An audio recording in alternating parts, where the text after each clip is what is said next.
So I'm gonna have to ask you a question. Are you a serial killer? What did you just say? Can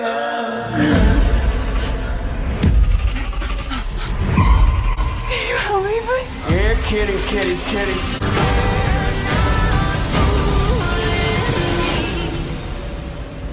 How did I get so lucky tonight? Strange Darling is the newest horror thriller film to hit theaters. It's directed by J.T. Molnar. It stars Walla Fitzgerald as the lady, and it also stars Kyle Gallner as the demon. Those are the names they are given in the title sequence of this film, and so that's all I'm going to give you here in this review. Getting into the synopsis, I'm also going to be pretty vague because I don't want to give you anything past what the trailer gave you. So essentially in this movie, you have a man and a woman who have a one-night stand, and he's married, she's not. She's like, hey, this is recreational for me. So they're having this one night stand, and before they do it, she says, hey, just want to check, you're not a serial killer, right? And he says to her, of course I'm not. But then the next thing you see as the viewer is him chasing her down with a shotgun in a field in someone else's house. And so it seriously feels like you are watching a serial killer go after this girl that he had a one night stand with. But that is all I can tell you about this film, because that is nowhere near where this film ends up going. There are so many things they do to subvert your expectations, to say, oh, you think you know what this movie's going to be about? Guess what? It's about something else. And I love that about this film. So I'm not going to give you any more of the plot details, but if this sounds like a movie that you would want to check out, it is playing in theaters now. I would highly recommend you check this out on the biggest screen possible. Support this kind of movie because this is a movie that felt fresh, and I really appreciate that. Let's get into my positives and some of my negatives. First positive I have for this movie is the chapter telling of this film and how they tell those chapters out of order. This sort of keeps you guessing as the viewer. You may see chapter 4 first, but then it'll flip to chapter 1 and you're like, okay, that's when they're meeting. Wait, what's going on in chapter 4? Why was he doing that to her? Oh, well, okay, here's chapter 2. I can kind of understand things. And just as you think you figured out the film, it'll jump to a further chapter, and guess what? You had no idea what was going to happen. So while it might feel a bit jarring at first, you really get into the rhythm of this film where it's flashing forward, flashing back, giving you the entire story, but constantly subverting your expectations with the way it tells the story. I love that. The next positive I have is going to be the acting from both Kyle Gallner and from Walla Fitzgerald, because both of them have to be their characters that they are in different scenes of this film, but their characters go through radically different changes in this film. And again, not spoiling anything here, but their characters do go through different changes, and it is great to watch because you see him being this really nice guy, but then you see him being this horrible monster in the trailer. At the same time, you're like, okay, well, clearly he's just this bad guy. I mean, his name in this film is the demon. So you go into this movie thinking, okay, it's gonna be this way. But they do something with this film where both of the characters have to change the way that they act throughout the film. And I loved that. They were able to do that convincingly. I thought the acting was just incredible from both of them. My final positive of this film is that I liked how this movie had a social commentary to it, much like Blink Twice, another movie I watched this weekend. But again, it didn't feel like a social issue that they were jamming down your throat the whole time. They were like, hey, let's raise awareness around this issue, but we're going to frame it in an entertaining way,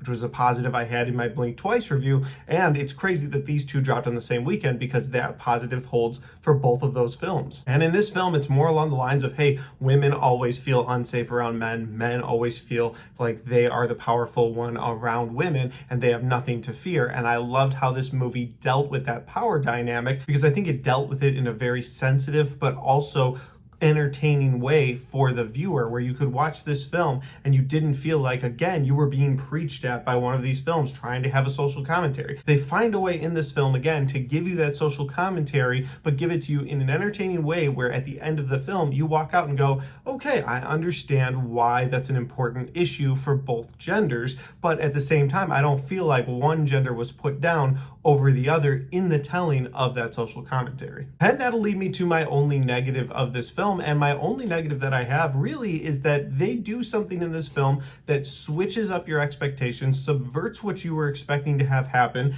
And I think that trick will only work once. And what I mean by that is that I don't know how much rewatchability this film will have. I thought that what they did in this film and how they were able to flip it on me in the theater was a great experience. One that I can never have with this film again. Possibly on a second viewing, knowing where the movie is going to end up, possibly I could get enjoyment out of that. I could look for certain things. I could go, oh, okay, now that I'm watching the movie through this lens and I know exactly how it's going to go, maybe my second viewing would be entertaining. But after that, once you get past that big trick that they're able to pull off in this film, I just don't see the rewatchability being there. And that's too bad, because this is a film that I do want to show other people. But again, after my second viewing, I don't know if I'd be bored of it. I don't know if I'd be like, all right, I've seen this movie. I know exactly where it's going to go. I liked what they did, but it's really just this one trick pony that once they pull that off, it's great in the moment, but will it be great again? And I don't think it'll have the rewatchability that a movie like this could have, just because so much of the plot and the enjoyment of the plot rests on that trick and you not knowing that trick.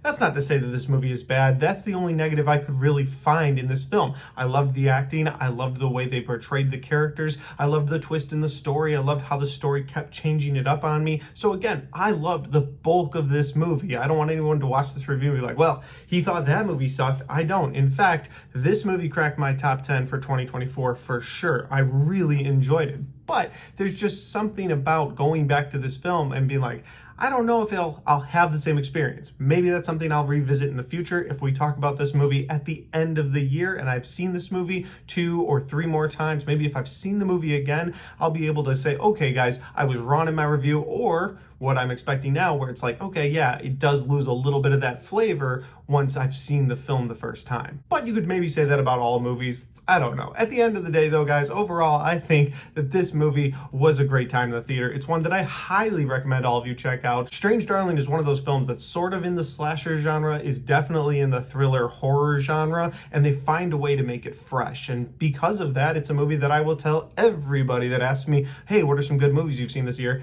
I would start with Strange Darling, because it is that good the first time around. I think it's got that fresh concept of something that's sort of been played out before. You know, oh, a guy and a girl have a one-night stand, things go wrong, they're after each other. Like, okay, we've seen that before. Some other twists that I don't want to get into, we've seen those before. But just the unique, fresh way they were able to tell this makes me want to recommend it to people. So go check out Strange Darling. But those are just my opinions, because that's my review for Strange Darling, guys. If you had a chance to see this film yet, if you have, let me know in the comments section down below. Let me know if you enjoyed it, or maybe you're just like me and you're like, okay, I did enjoy it, but maybe on the next viewing I won't enjoy it as much because I kind of understand the reveals that they were going for earlier on. I don't know, maybe, but maybe not. Maybe I'm wrong. I'd love to know your thoughts in the comment section. And as always, guys, if you like this video and you want to watch more, don't forget to hit the like button, because it helps the video, it helps the channel, and it helps me right here. Thanks for watching.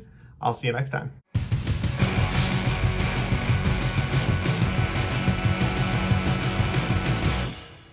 Alright guys, we got to the end of my Strange Darling movie review, and I hope you had fun watching this. I hope that I didn't spoil anything. I hope you could still go into this movie as fresh as I did yesterday, because I had such a good time with it. I wouldn't want to spoil anybody else's expectations of this film. But if you have seen it and we can talk spoilers in the comment section, that would be pretty fun to do. In the meantime, if you want to check out any of the other content on my channel, well, I've got all of my horror movie reviews right there, and I've got all of my 2024 movie reviews right there.